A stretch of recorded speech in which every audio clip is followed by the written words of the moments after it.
Bonjour, c'est Gigi ou Ghislaine alors? Gigi tout court, c'est bien plus simple. Alors tu peux nous dire d'où tu viens, qu'est-ce que tu fais exactement et puis Oula. ton mouvement alors? Qui je suis? Moi je suis une femme bien sûr, maman, grand-mère. J'ai un compagnon qui est juste à côté de moi là. Je suis dans les travailleurs sans emploi de la province de Luxembourg.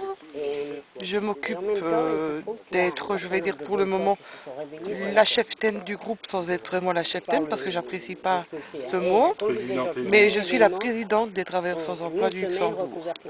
Maintenant, je laisse libre cours aux autres de donner leur avis, bien sûr, parce que je donne pas mon avis à moi, qui prime sur tous les autres. Il n'est pas question que ce soit moi qui gère la vie de chacun.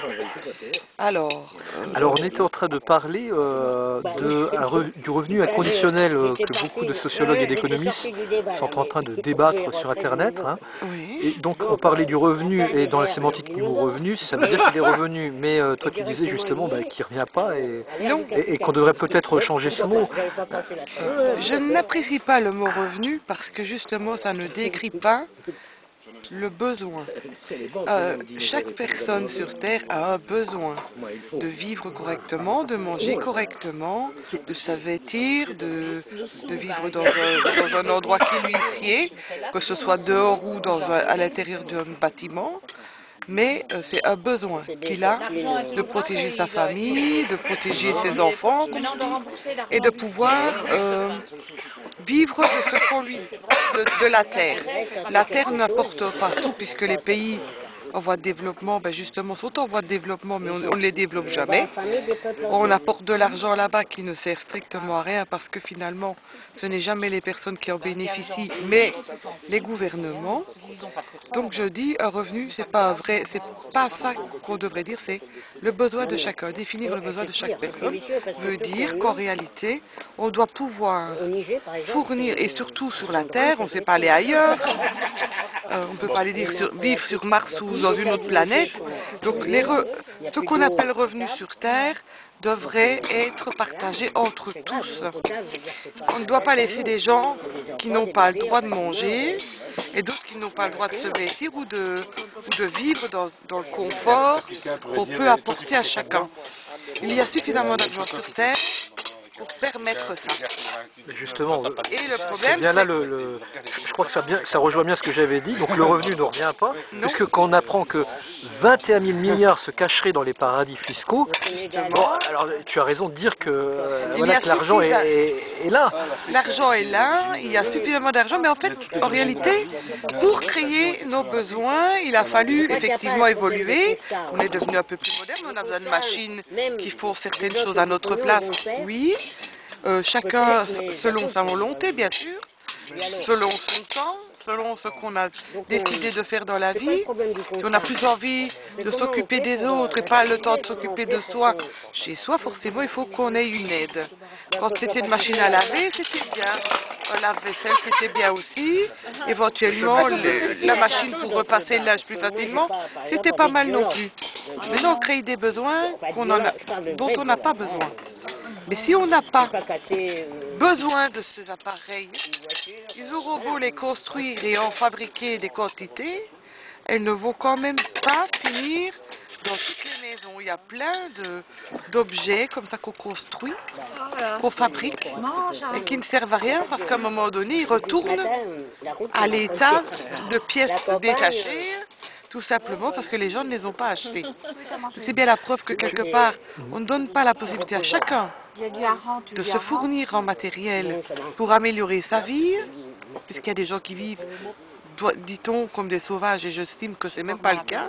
Ils vivent encore plus sainement que nous, mais on oublie que tout ce qu'on fabrique, si les gens ne sont pas capables de se les fournir, vont rester sur le tas. Et finalement, ça ne servira à rien, toute cette fabrication. Tu fais bien de nous le redire, hein. C'est des vérités qui...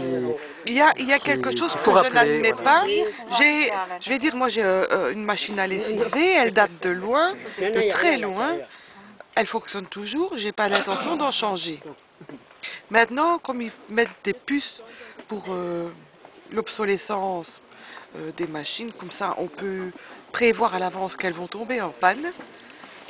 J'ai pas envie de tomber dans ce travers-là. Mes machines à moi doivent durer aussi longtemps que je le souhaite.